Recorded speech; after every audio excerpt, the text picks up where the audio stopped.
The concept of a Satanic New World Order is often associated with conspiracy theories that suggest a group of powerful individuals or organizations are working to control and manipulate world events.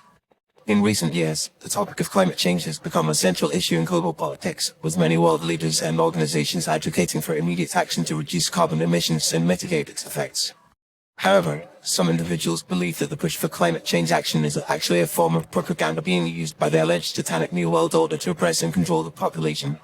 Proponents of this theory argue that the climate change narrative is being used to justify draconian measures that undermine individual freedoms and national sovereignty.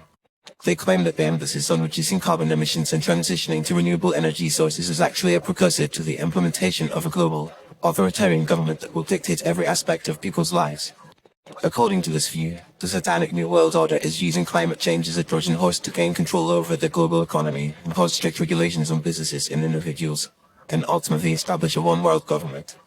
One of the key ways in which the alleged Satanic New World Order is using climate change propaganda to oppress people is through the promotion of policies that prioritize the interests of global elites over those of ordinary citizens. For example, the push for carbon pricing and carbon trade systems has been criticized for disproportionately affecting lower and middle-income families, who may struggle to afford the increased costs of energy and other essential goods. Meanwhile, wealthy individuals and corporations are often able to absorb these costs or even profit from them, further exacerbating income inequality. Another way in which the Satanic New World Order is allegedly using climate change propaganda to oppress people is through the suppression of dissenting voices and the promotion of a culture of fear and conformity. Those who question the dominant climate change narrative or express skepticism about the severity of the issue are often labeled as deniers or skeptics and subjected to ridicule, ostracism, or even persecution. This creates a chilling effect, where people are reluctant to speak out or challenge the prevailing orthodoxy, lest they be targeted by the authorities or ostracized by their peers. Furthermore, the emphasis on climate change has also been used to justify the erosion of traditional values and cultural norms. For example, the push for sustainability and environmentalism has been used to promote a radical agenda of social engineering, which seeks to undermine traditional notions of family, community, and national identity.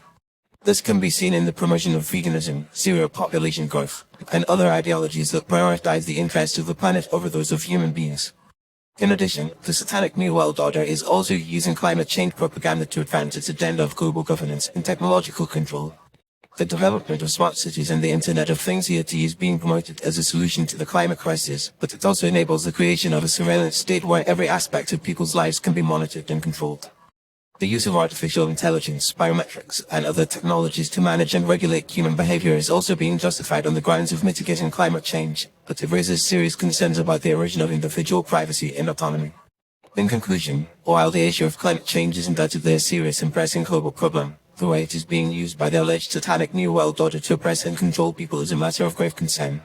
The promotion of policies that prioritize the interests of global elites, the suppression of dissenting voices, and the erosion of traditional values and cultural norms are all tactics that are being used to advance a radical agenda of social engineering and global governance. As such, it is essential to approach the climate change narrative with a critical and nuanced perspective, recognizing both the legitimate concerns about the environment and the potential for manipulation and control by powerful interests.